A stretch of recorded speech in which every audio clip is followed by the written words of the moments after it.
Selamat bertemu kembali bagi anak-anak kami sekalian. Mudah-mudahan semua dalam keadaan sehat dan kita sama-sama berharap kiranya virus corona cepat berlalu dan kita dapat melanjutkan aktivitas kita, terutama pembelajaran kita seperti semula dengan bertatap muka secara langsung. Anak-anak sekalian, hari ini kita lanjutkan pelajaran untuk otomatisasi tata kelola keuangan dengan judul materi penyusunan anggaran pendapatan dan belanja.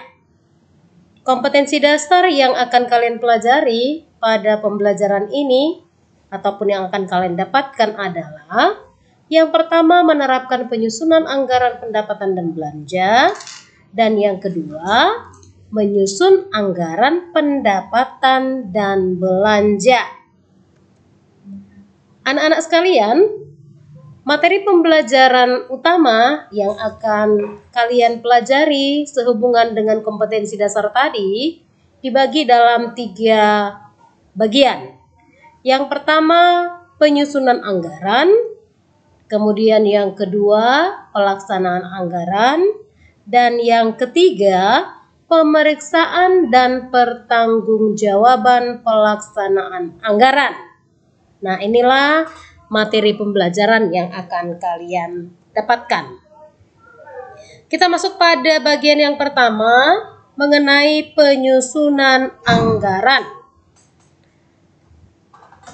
Untuk masuk kepada penyusunan anggaran, terlebih dahulu kalian harus mengerti apa itu anggaran, ya. Pengertian anggaran adalah rencana kerja yang disusun secara tertulis, kuantitatif, formal, dan sistematis mengenai perkiraan kegiatan, penerimaan, dan pengeluaran yang dinyatakan dalam unit satuan moneter atau dalam jumlah uang, dan berlaku untuk jangka waktu tertentu dalam menjalankan operasional sehari-hari. Nah, inilah pengertian dari anggaran, ya. Oke, anggaran juga digunakan untuk mengarahkan suatu kegiatan dan juga sebagai alat perbandingan dalam mengukur hasil pelaksanaan kegiatan, sehingga proses pelaksanaannya terkendali. Anggaran memperlihatkan bagaimana sumber daya yang diharapkan akan diperoleh dan dipakai selama periode waktu tertentu. Anak-anak sekalian, anggaran memiliki 2 peran penting di dalam sebuah organisasi, yaitu yang pertama sebagai alat perencanaan, ya, dan yang kedua berperan sebagai alat pengendali. Nah, inilah peran anggaran di dalam sebuah organisasi. Pertama tadi sebagai alat perencanaan, dan yang kedua sebagai alat pengendali. Sebagai sebuah rencana tindakan, anggaran dapat digunakan sebagai alat untuk mengendalikan kegiatan organisasi atau unit organisasi dengan cara membandingkan hasil yang sesungguhnya yang dicapai dengan rencana yang telah ditetapkan. Itu ya. Jadi anggaran itu sebagai alat mengendalikan kegiatan, ya, dengan cara membandingkan hasil yang sesungguhnya dengan rencana yang telah ditetapkan sebelumnya.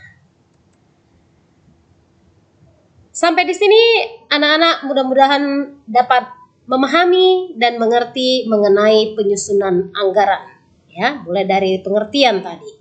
Sekarang kita masuk kepada tujuan, fungsi, dan manfaat anggaran. Secara umum, anggaran memiliki tujuan sebagai bahan informasi kepada manajemen dalam pengambilan keputusan di perusahaan. Itu secara umum ya. Secara umum anggaran itu memiliki tujuan sebagai bahan informasi kepada manajemen dalam pengambilan keputusan di perusahaan. Nah, menurut Supriyono ya, anggaran memiliki beberapa fungsi. Ya, menurut Supriyono, ya, anggaran itu memiliki beberapa fungsi. Yang pertama dia katakan sebagai fungsi perencanaan. Yang kedua fungsi koordinasi. Yang ketiga fungsi komunikasi. Yang keempat fungsi motivasi. Yang kelima fungsi pengendalian dan evaluasi. Dan yang keenam fungsi pendidik. Nah, ya, jadi ada 6 fungsi anggaran menurut Supriyono.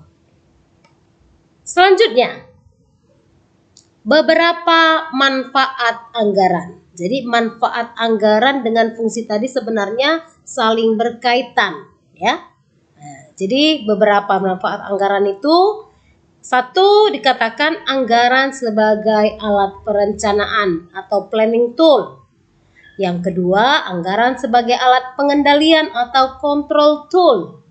Yang ketiga, anggaran sebagai alat kebijakan fiskal atau fiscal tool. Yang keempat, anggaran sebagai alat koordinasi dan komunikasi atau coordination and communication tool. Yang kelima, anggaran sebagai alat penilaian kinerja atau performance measurement tool. Dan yang keenam, anggaran sebagai alat motivasi atau motivation tool. Nah, itulah dia, ya.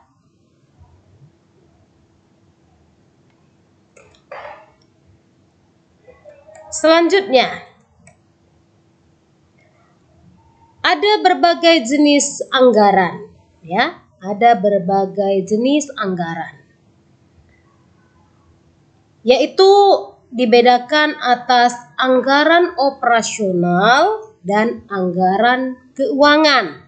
Ya, jenis anggaran itu dibagi dalam anggaran operasional dan anggaran keuangan. Nah, anggaran operasional itu dibagi lagi dalam beberapa jenis. Ya, jenis dalam anggaran operasional ada anggaran pendapatan, ada anggaran biaya, dan ada anggaran laba. Sementara untuk anggaran keuangan terdiri dari beberapa jenis juga, ya. Ada anggaran investasi, ada anggaran kas, dan ada proyeksi neraca. Nah, untuk hal ini akan lebih jauh kita bahas pada pertemuan berikutnya. Oke, sampai di sini ya. Kita lanjutkan pada beberapa metode dalam penyusunan anggaran. Ya, beberapa metode dalam penyusunan anggaran. Yang pertama disebut dengan otoriter atau top down. Dalam metode ini, anggaran disusun dan ditetapkan sendiri oleh pimpinan, dan anggaran ini dilaksanakan oleh bawahan tanpa adanya keterlibatan bawahan dalam penyusunannya. Jadi itu disebut dengan metode otoriter atau top down. Yang kedua disebut dengan metode demokrasi atau bottom up. Dalam metode ini, anggaran disusun berdasarkan hasil keputusan karyawan. Anggaran disusun mulai dari bawahan sampai atasan, di mana diserahkan sepenuhnya penyusunan anggaran yang ditargetkan pada masa yang akan datang. Jadi dalam metode demokrasi atau bottom up ini, karyawan juga berperan di dalam penyusunan anggaran. Nah, kemudian ada lagi yang disebut dengan campuran antara top down dan bottom up. Nah, metode terakhir ini merupakan campuran dari kedua metode di atas. Penyusunan anggaran dimulai dari atas dan selanjutnya diserahkan untuk dilengkapi dan dilanjutkan oleh karyawan.